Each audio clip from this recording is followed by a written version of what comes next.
While the experiments were going on, we had, the Exxon Valdez was right at that time frame, and we had the seals and the otters and so forth up in near Alaska, Prince William Sound, asking any more word on how those fusion experiments are going. This became the cold fusion problem. This is a summary of the whole question, schematically shown. What was this phenomenon? At any given time, it could have been any one of these things. It could have been nothing, which has been called pathological science, searching after something that didn't exist, but getting false data readings and so forth. This always was, or mostly after the first year, was complete nonsense, but it's still being repeated by the Department of Energy and New York Times, and just all sorts of people who don't know what they're talking about. It could have been just low-level nuclear products like Steve Jones originally claimed from BYU, but who's now disavowed his results. Coward that he is. I should be careful. You know, many of these people have been terrorized by the own monster that they unleashed, and it's really a human tragedy. In particular for a man like Steve Jones, who had such envy and greed against Pons and Fleischmann, such bitterness was arisen.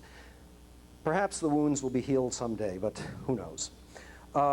Some people thought heat only and the nuclear stuff is nonsense. Maybe the heat was just chemical, although it was orders of magnitude beyond chemical explanation. Then some people even suggested that they might be separate phenomena, unconnected in the same palladium lattice, but unconnected. I thought that was absurd. I always felt that it had to be unified, and I think we will find that it is a unified phenomenon. Not necessarily that the nuclear products explain the excess heat in an E equals mc square sense, although it may, but that they are connected. It could be the tapping of zero-point energy, and the nuclear products are merely the kind of collateral ash that's being seen. I'd actually like to think of it that way, because that will help us go to the stars, if that's really the case. We have probably free energy generators anyway. And the various explanations, of course, in a different way of looking at it, pathological science, obviously not, unknown chemical or mechanical phenomenon, impossible, orders of magnitude, inappropriate, nuclear reactions with products commensurate with excess power. That's what the stodgy cold fusion establishment now believes. There is a cold fusion establishment, believe it or not, which shows how human organizations work. They don't torture us and insult us, but they do generally believe that, and they don't like to hear about ZPE or machines that spin without noticeable input. The other possibility is something even more wonderful. Nuclear products are just auxiliary to the heat effect. The central lesson for me, which of course I knew already intuitively, but this has not penetrated the scientific establishment. This is not apparently taught well enough in school. In fact, it's not taught at all. That you cannot use theory to reject experimental evidence, no matter how compelling the past theory. Okay? See, it's amazing. It's amazing we even have to clap about that realization, brilliant realization. That's what we were all supposed to believe as card-carrying scientists, right? Well, the card-carrying scientists at universities, especially MIT, I know that's the worst example of it. They don't know that. Or they say they think it, but they don't act it. Extraordinary claims, this is a little takeoff on Carl Sagan. They do not require extraordinary proof. They require proof. And that's it.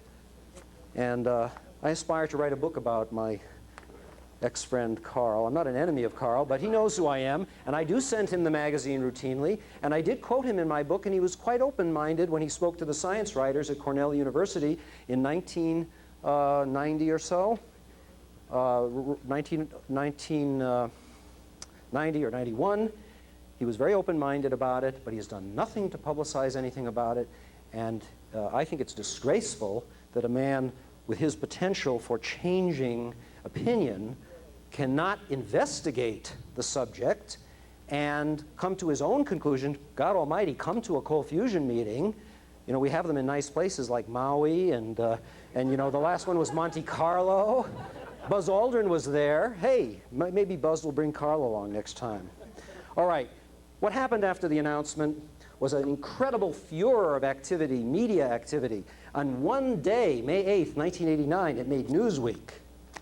It made Time. And by the way, if anyone has the color cover, I've been searching for this for a long time. I want the color cover of the May 8th Time. Send it to me and I'll send you the magazine back. I need to make a color slide of it. And it was also on the cover of Business Week, Miracle or Mistake, a scientific detective story. One of the most incredible scientific stories of the age, very appropriate coverage for such an amazing claim. But you know, cold fusion had appeared in the press before this. I don't know whether you knew this. The first time it was used, actually, was in the New York Times in 1956, December 29th. That was the so-called muon-catalyzed fusion that was talked about back then, a simpler method of coming up with a fusion reaction, you know, using muons to catalyze. And that was called cold fusion, which Steve Jones was involved in. But there it was on the back page someplace, cold fusion of hydrogen atoms. Then the whole story disappeared right after the big furor in the spring of '89, and everyone thought, well, MIT and Caltech and Harwell have disproved it. Department of Energy is going in the negative direction. It's becoming a comedy of errors, etc. We don't believe it.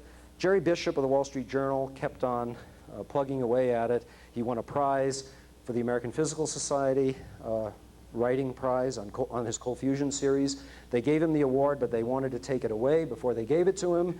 They just said, listen, guys, at the award ceremony, and I have the tape, they said, don't write about, if you, just one thing, Jerry, you're a good writer and so forth, but if you write about cold fusion in the future, be sure to say it's nonsense. Words approximately to that effect. There was a hero, one Nobel laureate, who was no longer with us. He became a very deep friend of mine, Julian Swinger, so I want to honor him here. He died last year, and he stood up for truth.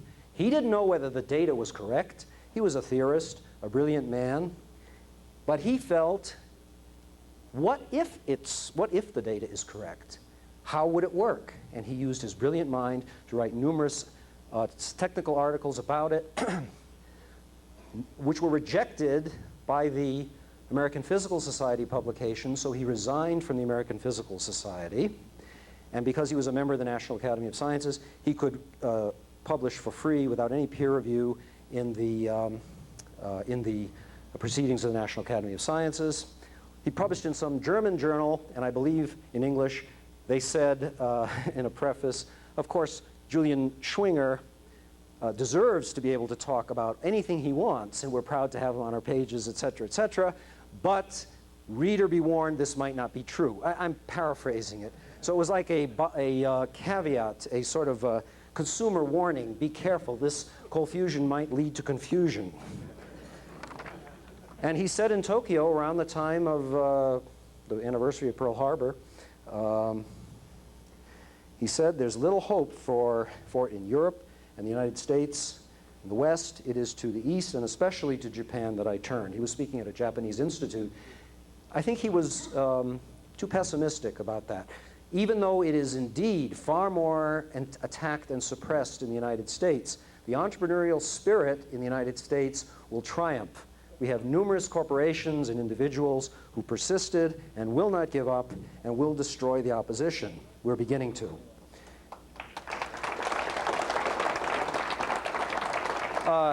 You know, to summarize the evidence for cold fusion would be so difficult. You'd really be here for hours on end doing it. But just a few little teensy highlights here and there that I grabbed out of my giant slide pile last night. Look at this. This was dug up. This influenced Otto Reifenschweiler from Philips Laboratories in Holland to dig this up. Reduced radioactivity of tritium in small titanium particles. He found this evidence 30 years ago, and he rejected his own evidence, or he didn't have time for it. But now he published it in Physics Letters A in '94, and he came to one of our cold fusion meetings in, I think it was Monaco. Oops.